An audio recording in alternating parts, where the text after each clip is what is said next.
Right now and take you to Minnesota Live, where officials are providing an update on an ICE-involved shooting. Let's listen in. This is the Mayor Jacob Frey of Minneapolis. Let's listen in. That resulted in somebody dying, getting killed. As soon as it happened and we learned of the incident, we had several priorities. The first, of course, was to get the victim to the hospital and to get care as soon as possible. And to the family, I'm so deeply sorry. There's nothing that I can say right now that's going to make you or your relatives or the friends of the victim feel any better. There were, I believe, 2 Minneapolis police officers that responded and were in the ambulance on the way to the hospital. The second was to get ICE off of the scene. There were dozens, if not hundreds, of ICE and federal officers that were there at the time. Having them there was only causing more chaos. Having them there was only making a difficult situation even more problematic, and one that, yes, they created themselves. There's little I can say, again, that'll make this situation better, but I do have a message for our community, for our city, and I have a message for ICE. To ICE, get the fuck out of Minneapolis. We do not want you here. Your stated reason for being in this city is to create some kind of safety, and you are doing exactly the opposite. People are being hurt. Families are being ripped apart. Long-term Minneapolis residents that have contributed so greatly to our city, to our culture, to our economy are being terrorized, and now somebody is dead. That's on you. And it's also on you to leave. It's on you to make sure that further damage, further loss of life and injury is not done. We're going to be working towards justice as quickly as we possibly can right now, and justice is what we've all got to get. Next, a message to our community. Look, we all know that the agenda of this Trump administration is to create chaos. Let us respond right now with our best versions of self. This is a moment where all of us in Minneapolis and beyond, we can rise to the occasion. We can show them who we are. We can show them the kind of courage, bravery, love, and compassion that makes Minneapolis, Minneapolis, and that makes America, America.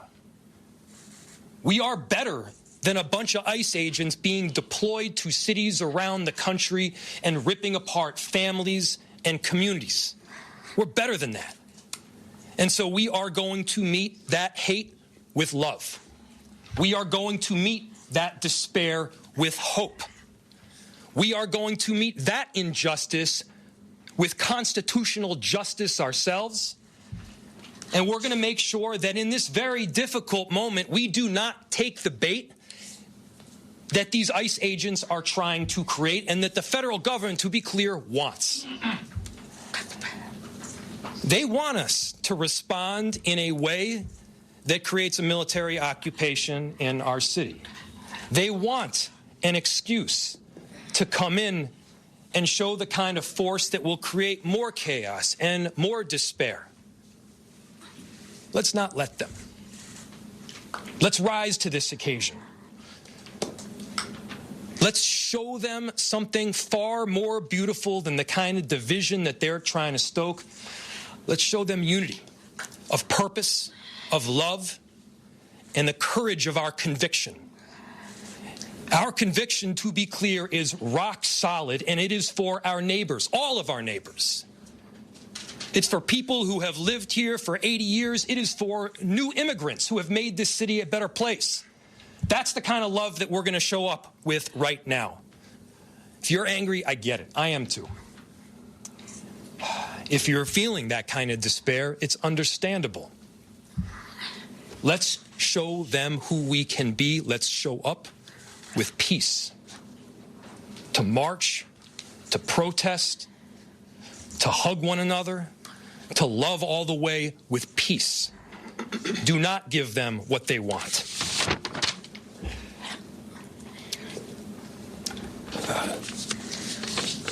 Finally,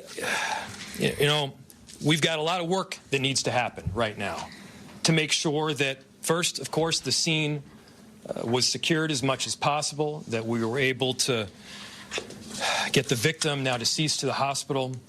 We've got a lot of work to do in the coming days. I want to thank our city enterprise for the work that they have done, but more importantly, what they're about to do, because this is going to be heavy, and our city has been through a lot. We also know that we're prepared to do right for people. Among them is our chief of police. I'll invite him up. My name is Brian O'Hara, B-R-I-A-N-O''H-A-R-A. I am the Minneapolis Police Chief. This morning, Minneapolis police officers received a report of federal law enforcement being involved in a deadly force incident, meaning shots had been fired. Minneapolis police officers responded to the scene. We arrived and found a woman with a gunshot wound to the head. Life-saving measures were performed at the scene, including CPR. The woman was transported to Hennepin County Medical Center, where she has since been pronounced deceased. The preliminary information that we have indicates that this woman was in her vehicle and was blocking the roadway on Portland Avenue, midway between 33rd Street and 34th Street in the city. At some point, a federal law enforcement officer approached her on foot, and the vehicle began to drive off. At least 2 shots were fired. The vehicle then crashed on the side of the roadway. Minneapolis police officers secured the crime scene and assisted in trying to preserve the evidence that is there. We have since turned over the scene both to the Federal Bureau of Investigation as well as the Minnesota Bureau of Criminal Apprehension, which will be conducting an investigation into this use of deadly force. I want to thank the mayor, city council president, other members of the city council, state legislators that were on the scene. This has been a very difficult time for everyone in the city. And this is obviously a very, very tragic situation where a woman has lost her life. That being said, in addition to this tragedy, which unfortunately we did predict, we were seriously concerned about further escalation from the scene. And I want to thank the elected officials that came themselves to help us prevent that from happening, as well as the individuals on that scene that remained peaceful and that abided by law enforcement instructions so that we could preserve that scene and ensure that a full and transparent investigation can take place. That being said, I just echo the mayor's comments that we ask that the community continue to call for peace. We understand people are going to be upset about what happened, and people are going to want to exercise their First Amendment rights. But please do so safely and lawfully to ensure that we do not have any further tragedy in this city or destruction. Thank you. Thank you, Chief. Thank you, Sheriff. Thank you, council members. Commissioner, I'll open it to questions. Any idea on the identity of the ICE officer who fired those shots at this point? I don't have that information, no. The question was, is there an identity of the ICE officer that fired? I do not have that. Mayor, sorry, we're hearing the ICE officer stopped a position from helping the lady who was shot. Is that true? We've seen videos all over social media that someone tried to help this lady, and they were told, they were pointed guns at and told to get away. Do you know about that at all?